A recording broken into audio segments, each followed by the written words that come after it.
السلام علیکم ورحمۃ اللہ وبرکاتہ. زه امسا سرور حسن شاهد یو ځل بیا د پښتو ټک یوټیوب چینل تاسو په خدمت کې حاضر یم. حکومت ګورو چې تاسو غواړئ چې د واتس اپ د نوي اپډیټ نه ځان خبر کړئ نو دا ویډیو تر اخره پورې ضرور وګورئ.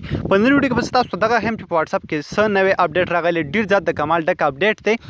په دې کې دا طریقه چې کله هم تاسو چاته تصویر سند کوئ نو دلته به یو نوې آپشن راغلی که تاسو دغه آپشن باندې کلیک واخلئ او تاسو هغه تصویر بیا چاته سند کړئ نو صرف یو ځل به هغه کتلی شي او یو ځل چې هم تاسو ملګری هر چا چې تاسو سند کوئ هغه یو ځل هغه تصویر وګوري نو د هغې نه بعد به هغه په خپله باندې ډیلیټ شي واپس پې بیا نشي کتلی. نو که چېرته تاسو غواړئ چې یو چاته خپلو ملګرو ته هر چاته یو داسې تصویرونه ولیږئ چې صرف تاسو غواړئ چې یو ځل دا تصویر وګوري د بیا لپاره دې نه ګوري نو هغه تاسو په دې طریقه باندې کولی شئ.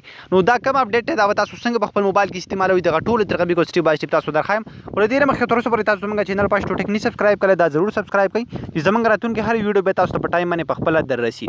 نو سمبل خپل واتس اپ په اوپن کړئ. کله چې هم تاسو خپل واتس اپ اوپن کړئ نو تصویر تاسو ته کوم ځای نه چې عام طور سند کوئ هلته به کلیک واخلئ. تاسو ته زه ښیم دلته لاندې په کیمرا باندې. کله چې هم تاسو لاندې په کیمرا باندې کلیک کړئ نو دلته به تاسو یو تصویر سلیکټ کړئ.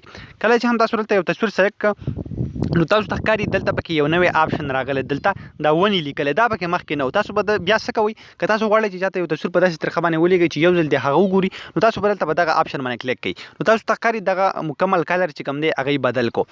تاسو چې اوس دا تصویر سند کوئ تاسو ته ښکاري دا یو نوي ډیزاین سره سند شو. تاسو ته ښکاري ډېر په بدل طریقه سره اوس هغه ته به هم دغه شان هلته شو کېږي. نو کله چې هم هغه په دې باندې یو ځل دغه رقم کلیک واخلي نو دا تصویر به هغه ته اوپن شي. چې کله هم هغه دغه تصویر واپس سکیپ کړي لرېږي نو چې به دویم ځل باندې دغه تصویر راړي بیا به ورته نه راوړي او اتوماتیکلی به دغه تصویر ډیلیټ شي.